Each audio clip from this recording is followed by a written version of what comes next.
Je sais pas exactement comment filmer. Non, mais je sais pas comment. Je veux que ça soit bien, tu vois. Y aller en fait. On a peur, mais faut y aller, tu vois, faut. Bim! Action. Cette vidéo va être un peu bizarre vu que c'est la première. J'ai beau filmer d'autres vidéos, j'ai pas habitude, c'est pas du tout la même chose, mais il faut se lancer. Si vous me suivez sur mon autre chaîne, re-welcome. Bon, ne vous habituez pas à ce format, il est provisoire, je l'ai emprunté. Si vous êtes nouveau, donc bienvenue sur cette chaîne. Je m'appelle Céline, j'ai 26 ans. Je suis une Française expatriée à Londres. J'ai décidé d'ouvrir cette chaîne parce que j'ai une autre chaîne à côté, mais plus axée sur la beauté puisque je suis de profession, je suis maquilleuse. Beaucoup plus axée sur tout ce qui est du domaine des cosmétiques. J'avais envie de séparer ce côté cosmétique de ce côté lifestyle. J'ai pas envie de mélanger mon côté, ma facette pro à ma facette Céline, vraiment perso. Du coup, j'ai décidé de créer cette chaîne, Céline & Co, où je vais parler de tout ce qui me représente, mais qui n'a pas ce côté attaché à ma profession. Du coup, je m'étais dit que ça serait bien de commencer là. Et aujourd'hui, je vais vous parler de Londres parce que c'est quelque chose qui revient régulièrement sur Instagram. C'est un peu compliqué de prendre le temps régulièrement de répondre. Et je me dis que ça peut en intéresser certaines ou certains qui passent par là et qui ne me connaissent pas. Ça va faire 1 an du coup que je suis à Londres, que j'y habite, que je travaille, etc. Du coup, c'est ce qu'on va faire.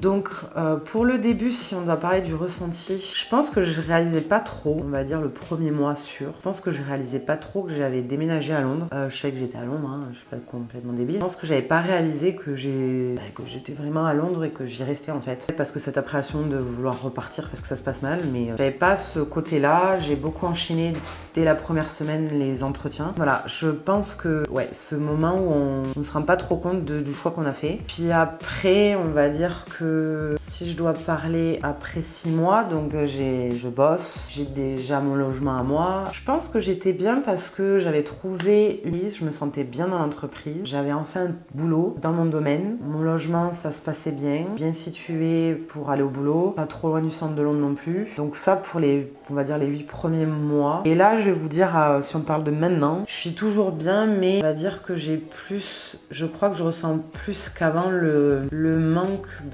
des proches. On va dire que je ressens plus le côté du fait que je sois toute seule, je sois vraiment toute seule. Après, des gens, genre des amis à Londres, mais c'est pas la même chose, c'est pas mes proches. C'est des amis, mais c'est pas des gens, mon cercle proche. Mais après, franchement, je trouve qu'au niveau de la langue, je me suis améliorée, même si je parlais bien en venant. Moi, je vous conseillerais de savoir parler un minimum parce que franchement, je pense que c'est pas évident quand on ne sait pas du tout parler. Après, vous le faites comme vous le sentez, mais je pense que c'est un peu mieux d'avoir des bases quand même. Aussi pour la recherche d'emploi, c'est mieux parce qu'un employé, si vous comprenez même pas une phrase toute basique, il va pas vous embaucher.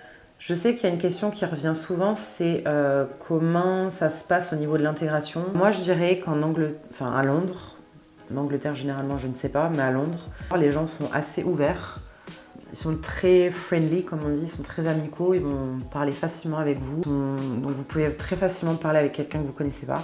Mais je trouve que donc je vais dire juste les Britanniques, c'est très compliqué, je trouve, d'avoir une réelle relation. On parle d'avoir une relation sincère et durable. Vous n'avez pas le même stade de relation. Ça demande vachement d'efforts, je trouve, pour un peu percer cette carapace que peuvent avoir les Anglais. Ils sont très intéressés du fait que vous soyez par exemple français, ils trouvent ça cool, ils vont être très curieux, ils vont adorer ça. C'est pas des relations réellement fondées et que vous pouvez garder en fait. Sur le long terme, j'imagine que si, au bout quand même d'un certain temps.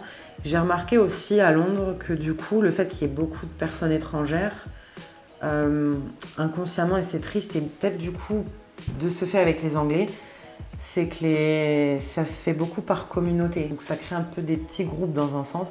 Je trouve ça un petit peu dommage, mais je peux comprendre aussi pourquoi ça se passe comme ça. Moi, je sais que j'ai de la chance. Là où je travaille, c'est vraiment que des Anglais. Je me suis très très bien intégrée. J'ai cette chance d'avoir quand même des copines anglaises. Faut se méfier, il ne faut pas se dire que vous pouvez compter spécialement sur ces personnes, même si vous les connaissez, même si vous entendez très bien avec elles. Au niveau des relations, en tout cas, j'ai l'impression que ça marche un peu comme ça. C'est assez compliqué de créer une relation, en tout cas avec un Britannique. Ça prend du temps. Moi, regardez, ça m'a pris d'esprit. Je parlais des collègues, mais ça m'a pris facile 8 mois quand même avant que vraiment je sente que c'était pas des juste bonjour au boulot normal et qu'on commence vraiment à parler. Donc voilà, c'est vrai que ça prend plus de temps. Pour conclure cette vidéo, j'ai beaucoup eu la question de est-ce que je suis heureuse en Angleterre. Donc de manière générale, oui, je suis très heureuse. Après, je sais, et ça on me l'a demandé aussi, que c'est pas un pays dans lequel je vais faire le reste de ma vie. C'est plus on va plus compter en quelques années. Après, ne jamais dire jamais. Et oui, de manière générale, je suis heureuse, même si il y a toujours, comme partout, des hauts et des bas et que tout n'est pas toujours tout rose. Je pense que j'ai pas oublié grand chose par rapport au sujet de l'état d'esprit et un petit peu l'intégration. Si jamais j'ai oublié quelque chose, n'hésitez pas à me dire en commentaire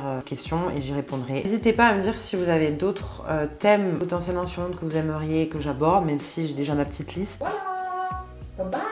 J'espère que cette première vidéo sur la chaîne vous donne envie d'être abonné si ce n'est pas déjà fait et de continuer à regarder ce que je vais proposer. Moi sur ce, je vous laisse et je vous retrouve très bientôt.